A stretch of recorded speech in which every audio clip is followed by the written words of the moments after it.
शिलांग की हलचल भरी सड़कों के ऊपर, जहां शहर की विविधता फैली हुई है, वहां शांति और आध्यात्मिक विरासत का एक दीप खड़ा है।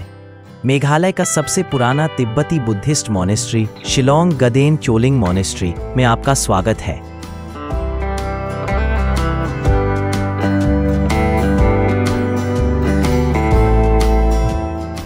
शिलांग में तिब्बती बुद्धिस्ट मॉनेस्ट्री, जो शिलांग गदेन चोलिंग मॉनेस्ट्री के नाम से जाना जाता है, लुंगपारिंग, शिलांग, मेघालय में स्थित है।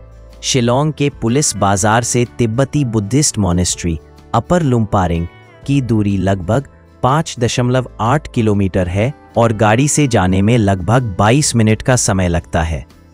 हमारी कहानी 1959 में शुरू होती है, तिब्बती इतिहास के सबसे कठिन समय में। जब चीनी सेना ने तिब्बत पर अपना शिकंजा कसा, तो 14वें दलाई लामा को तिब्बत छोड़कर इंडिया में निर्वासित आना पड़ा। लगभग 80,000 तिब्बती लोग अपने आध्यात्मिक गुरु के साथ खतरनाक हिमालय के रास्ते से भारत में शरण लेने आए, जबकि अधिकतर लोग कर्नाटक और धर्मशाला में बसे। कुछ तिब्बती परिवारों ने मेघालय की पहाड़ियों में अपना ठिकाना बनाया। वे अपने साथ अपनी आस्था, संस्कृति और अटूट आत्मा लेकर आए।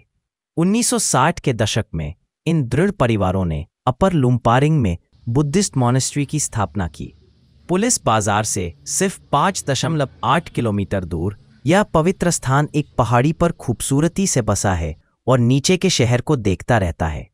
शुरुआत में यह मॉनेस्ट्री सिर्फ पूजा की जगह था।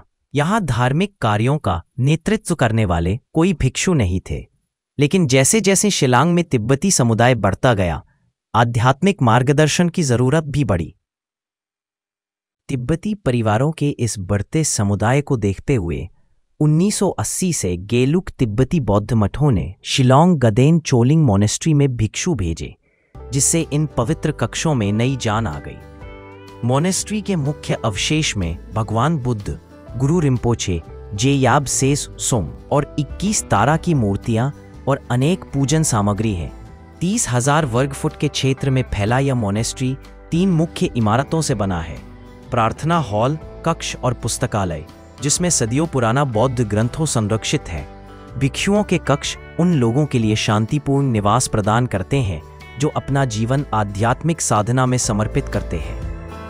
आज एक नए कल्चरल लर्निंग सेंटर का निर्माण जारी है, जो कई युवाओं को फायदा पहुंचा सकता है, जो बिना किसी सांस्कृतिक और धार्मिक बाधा के मन की शांति की तलाश में है। मोनेस्ट्री में दीप जलाने की भी सुविधा उपलब्ध है, जिसे श्रद्धालु अपनी आवश्यकता के अनुसार जला सकते हैं। श्रद्धालु लोग मोनेस्ट्री के भिक्षुओं द्वारा अनुष्ठान और पूजा पाठ करने के लिए दान भी कर सकते हैं। यह मठ लोसार और 14वें दलाई लामा के जन्मदिन जैसे त्योहारों के दौरान जीवंत होता है, जहां प्रार्थनाएं खुशी और हंसी के साथ पूरे तिब्बती और हिमालय समुदाय को एक साथ मिल जाती है।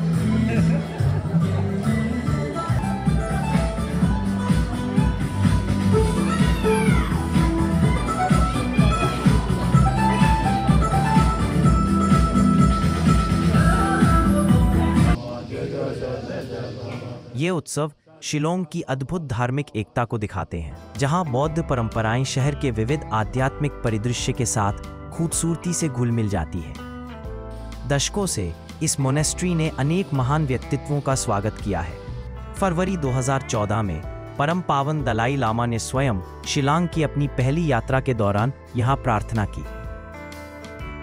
तिब्बती निर्वासित सरकार के राष्ट्रपति पेन्पा छेरिंग से लेकर मेघालय के गवर्नर सत्यपाल मलिक और आर्चबिशप विक्टर लिंगदोह तक हर यात्रा इस मठ की भूमिका को मजबूत बनाती है, जो संस्कृतियों और धर्मों के बीच एक पुल का काम करता है और शिलांग के आध्यात्मिक ताने बाने को आकार देने में इसकी भूमिका को स्वीकार करता है।